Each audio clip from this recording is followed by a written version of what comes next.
Well, everyone, today or this week I'm going to run through how I make graffiti stencils. It's probably more aimed at a slightly older audience, like a teenager or an adult, because you'll be using image editing software. I'll be using Photoshop in this one, but there are free alternatives. The one that I know of or have heard of most is called GIMP, G-I-M-P software. If you want to give that a look, it has most of the same stuff Photoshop has.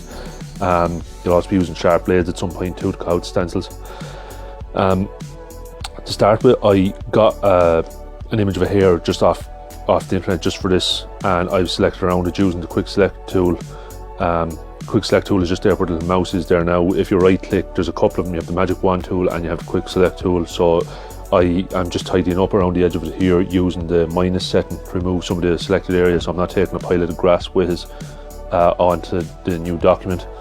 So I go up to file here, I just hit create or hit new and selected just an A4 size document for the purpose of the workshop, because I don't want to be making big stencils that I won't be able to use anywhere. And I'll just put this on a bit of paper or canvas at a later stage just for the workshop.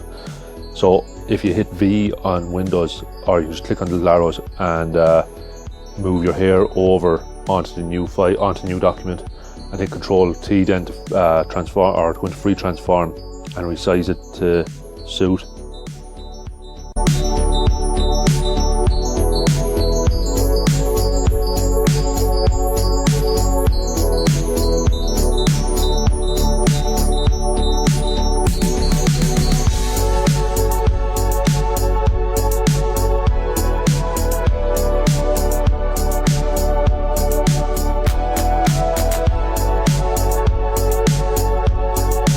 Alright, so there's a bit that I forgot to record earlier on, and you're going to need to remember where the magic wand tool is. It was just there at the start of this clip, and the quick select tool is there as well. If you right click, there's a couple little options. So with the layer 1 active, click new layer mask and then come over and click control click on new layer, create new layer, and you'll get this layer in between them and between the image and the background.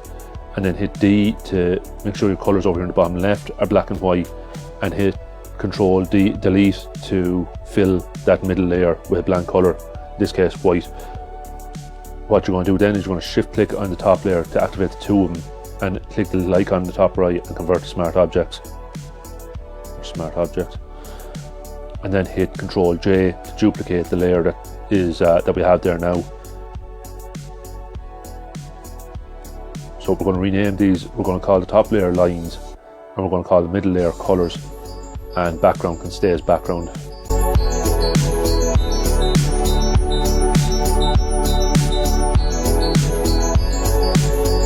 So with lines active, go up and click on filter gallery, and you're going to go into the artistic folder and go down to poster edges.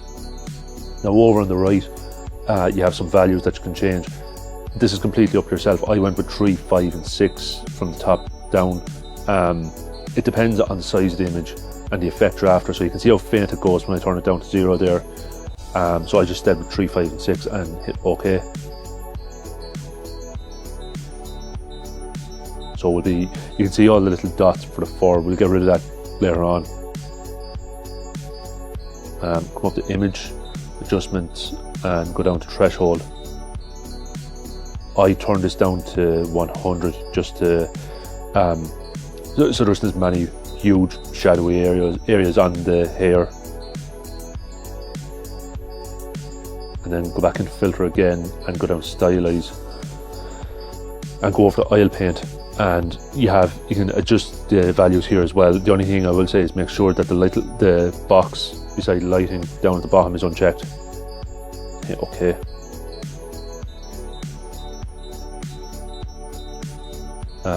There's an arrow over the layers panel beside lines. If you hit that arrow, it'll collapse the effect, so it just tidies it up a little bit for you. And then come down and hit new adjustment layer and click on levels.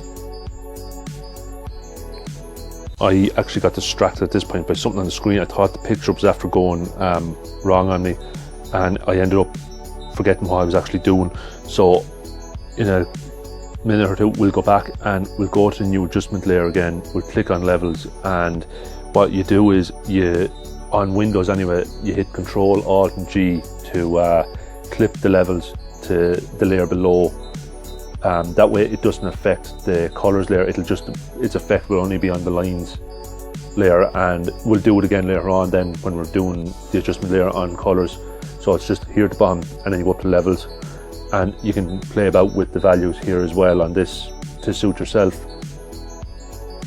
I hit Control Alt and G, so you can see kind of the little arrow pointing down between the I symbol and the little meter symbol beside it.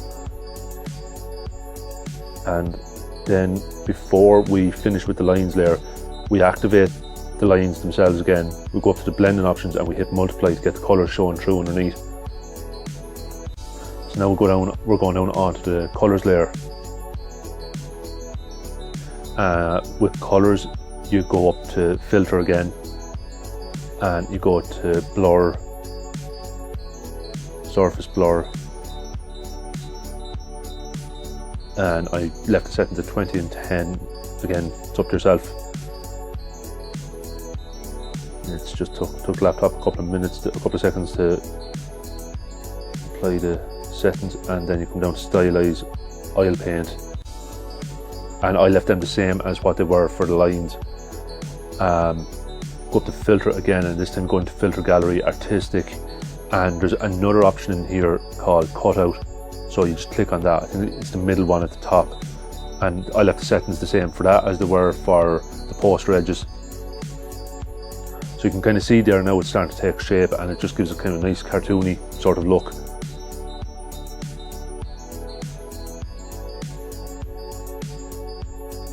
So go into new adjustment layer, and this time I'm going to saturation. Now I went in and I just hit the saturation up to 40, and I left it at that. I just hit the Control Alt G to clip it to the colors layer, and you can play about with the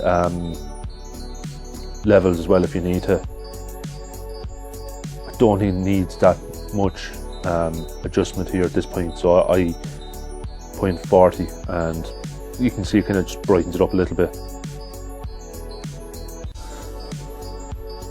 So the next step really is to start, before we flatten the image of the hair, I mentioned earlier I wanted to clean up the fur and have more of the colour showing through rather than having all these little lines.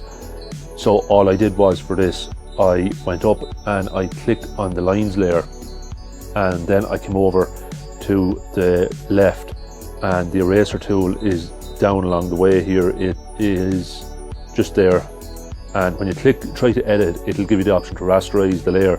So you do that, and you can start erasing some of the fur. Now it'll be up to yourself, however much you want to get rid of it. If you don't want to touch it all, that's fine. You don't need to do this section of haul. I just got rid of most of it and had just kind of heavier shadows. And even what I've left, I think when I'm cutting it out, I'll probably remove a little bit more again. So I sped this bit up in a second because it's just me erasing bits and pieces. So I had to go up and turn up the opacity because it was turned down to about 66 or 7. And you can see where it's just fading it. So if you turn up to 100%, it'll just wipe it out completely, which is what we want in this case.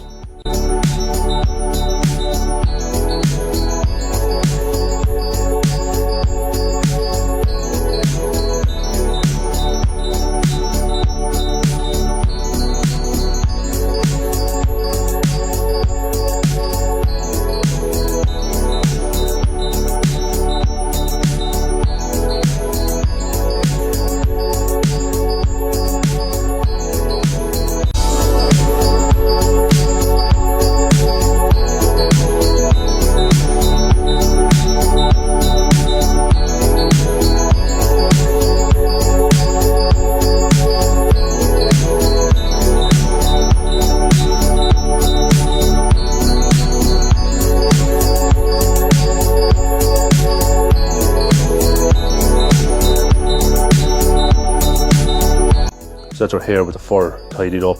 The next step now is to merge all the layers that are making up the hair. So we're going to go up and we're going to click on levels here in the bottom right in the window, the layers window, and then we're going to shift click on colors, and we're going to right click then and go to merge layers. Now the bit after that is the thing that I forgot to record that I'll chat you through with the magic wand. It's fairly straightforward. When you have the layers merged, go over and hit the magic wand tool on the left.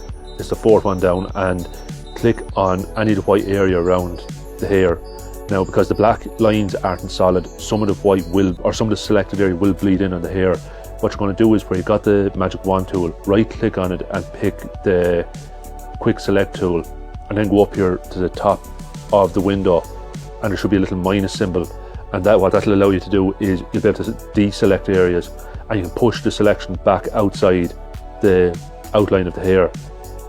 And then once you have that done, you have the white selected, just hit delete. Now it should disappear in the layers window. You'll be left with a little grey and white checker pattern behind the hair down here on its layer. The background, of course, is still white, so it'll probably look a bit like you didn't do anything, but it will have worked. So when you have that done, all you need to do is click on background and go to edit, fill, and go into color. I'd suggest picking a fairly strong color like a red or a bright blue, just because it'll make it all easier later on to differentiate between the shapes that will be cut now and the background.